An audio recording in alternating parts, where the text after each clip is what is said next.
सो numericals कर रहे हैं कैपिटल गेन चैप्टर के। तो आज क्वेश्चन नंबर 5 करेंगे।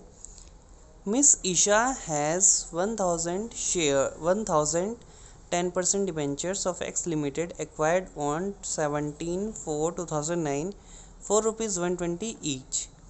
मिस ईशा ने 1000 डिबेंचर एक्स लिमिटेड के एक्वायर्ड यानी परचेज करे थे 17/4/2009 को 120 रुपये के हिसाब से। कब? यहाँ 17/4/2009 को। तो 1000 इंटू 120 कितना हुआ? 1,20,000 रुपये में ख़रीदा। तो यही हमारी कॉस्ट ऑफ एक्विजिशन हो जाएगी।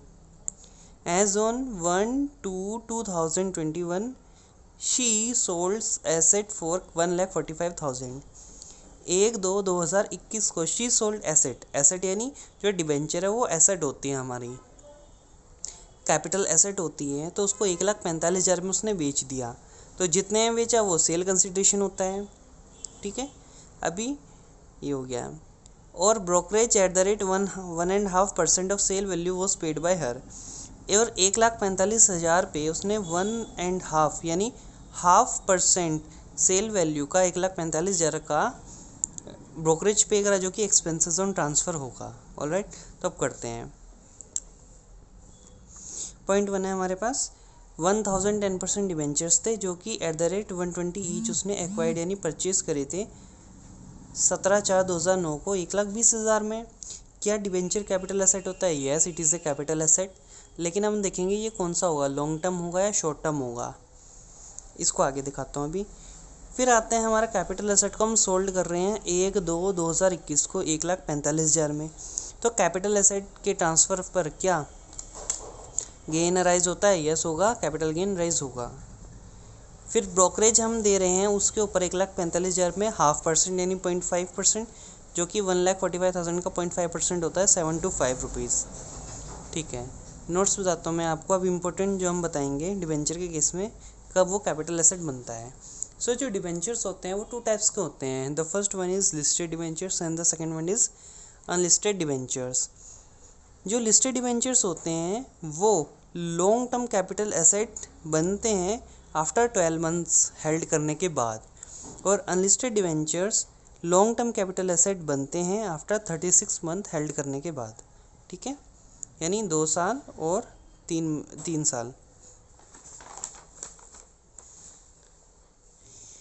दूसरा इंपॉर्टेंट पॉइंट जो आपको कंसिडर करना है, the debentures even if they are long term capital assets, the benefit of indexation for cost of acquisition is not available on transfer of debentures. Debenture चाहे long term capital asset ही क्यों ना हो, लेकिन indexation का benefit उसमें available होगा ही नहीं transfer of debentures में। यानी डिबेंचर को जब ट्रांसफ़र करेंगे या सेल करेंगे, या ये सेल ही को ट्रांसफ़र के पार्ट होते हैं ना, कि ट्रांसफ़र का मतलब होता है सेल करना, गिफ्ट करना, एट्सेट्रा। इतना समझाना हो गया। अब क्वेश्चन करते हैं। क्वेश्चन सिंपल है। Computation of capital gain of miss Isha for the assessment year 21-22। तो सेल्स कंसिडरेशन हमने कितने में बेचा था? 1,45,000 में। लेस करते हैं एक्सपेंसेस ऑन ट्रांसफ़र, जो कि सेल वैल्यू का 0.5% थे, यानी 1,45,000 का 0.5%, जो कि 725 है। तो नेट सेल्स कंसिडरेशन कितना आया? इसको सब्ट्रैक्ट करने पे 1,44,275 लेस करते हैं हम इंडेक्स कॉस्ट ऑफ एक्विजिशन। लेकिन ये डिबेंचर का केस है, तो डिबेंचर के केस में इंडेक्सेशन अवेलेबल नहीं है। तो यहाँ पे इंडेक्स्ड कॉस्ट ऑफ एक्विजिशन नहीं ना हो के केवल कॉस्ट ऑफ एक्विजिशन मिलेगा। इंडेक्स को काट देंगे तो not available on transfer of debentures. इसको नहीं भी लिख सकते थे, लेकिन समझाने के पॉइंट ऑफ व्यू से लिखा है। तो यहाँ पे केवल कॉस्ट ऑफ एक्विजिशन आएगा। और एक्वायर कब करा था हमने, कितने में करा था? 1,000 डिबेंचर्स को 120 रुपये के हिसाब से 1,20,000 में एक्वायर करा था। तो 1,44,275 में से 1,20,000 को माइनस करेंगे तो आएगा 24,275, जो कि हमारा लॉन्ग टर्म कैपिटल गेन होगा। So this question completes here.